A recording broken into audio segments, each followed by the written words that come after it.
माहूर शहरातील श्री राजश्री शाहू महाराज फाउंडेशनच्या पुढाकाराने निर्मित होत असलेल्या लघु चित्रपट पंख या चित्रपटाच्या फलकाचे उद्घाटन नगराध्यक्ष शीतल मेघराज जाधव यांच्या हस्ते, उपनगराध्यक्ष अश्विनी पाटील, माजी पंचायत समिती सदस्य किसन राठोड, नगरसेवक इलियास बावानी, मराठी पत्रकार संघटनेचे अध्यक्ष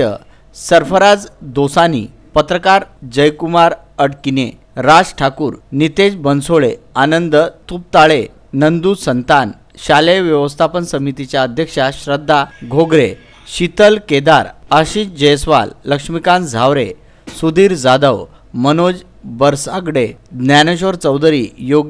योगेश हेलगंड गुरुजी, रुपेश मोरे यांच्या प्रमुख उपस्थितीमध्ये जीनियस किड्स इंटरनॅशनल स्कूलमध्ये मोठ्या थाटात संपन्न झाले। पंख या लघु चित्रपटाचे निर्माते संकल्पनाकार भाग्यवान भवरे यांनी आपल्या प्रास्ताविकात चित्रपटाबद्दल माहिती देताना सांगितले, शेतकरी, कष्टकरी, गरीब, दीनदुबळ्या व शिक्षणापासून वंचित असलेल्या मुलांच्या जीवनावर आधारित हा चित्रपट असून यात गुन्हेगारीकडे वळलेला समाज, बालमनावर होणारे परिणाम व विद्यार्थ्यांच्या आवडीनिवडी याबद्दल कथा रेखाटलेली असून पालकांना नक्कीच या मराठी लघुपटाचा फायदा होणार असल्याचे त्यांनी सांगितले। यावेळी नगराध्यक्षा शीतल जाधव, किशन राठोड, जयकुमार अडकिने श्री राजश्री शाहू महाराज यांच्या प्रतिमेचे पूजन करून उद्घाटन झालेल्या या कार्यक्रमात मराठी लघु चित्रपट पंख चे दिग्दर्शक अभिनेते लक्ष्मीकांत मुंडे, पटकथा गीत संगीतकार भोला सलाम, मिलिंद कंधारे, रंगभूषाकार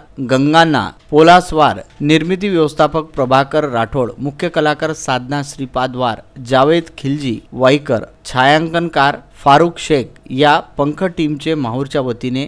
उपस्थित मान्यवरांनी स्वागत सत्कार केला। कार्यक्रमाच्या नियोजनासाठी प्राचार्य ममता सराफ, प्रफुल्ल भवरे, किरण भैस, सविता दवणे, रूपा शेटकर, विद्या भवरे, कल्याणी खरवडे, प्रीती शिंगार, वैभव मुंडानकर, शुभम भवरे, आकाश भवरे, राजू गुलुपकर यांनी परिश्रम घेतले, तर संचालक मुख्याध्यापक SS पाटील यांनी तर आभार शाळेचे संस्थापक अध्यक्ष भाग्यवान भवरे यांनी मानले। माहूरवरून संजय घोगरे व राजू दराडे, विदर्भ न्यूज करिता।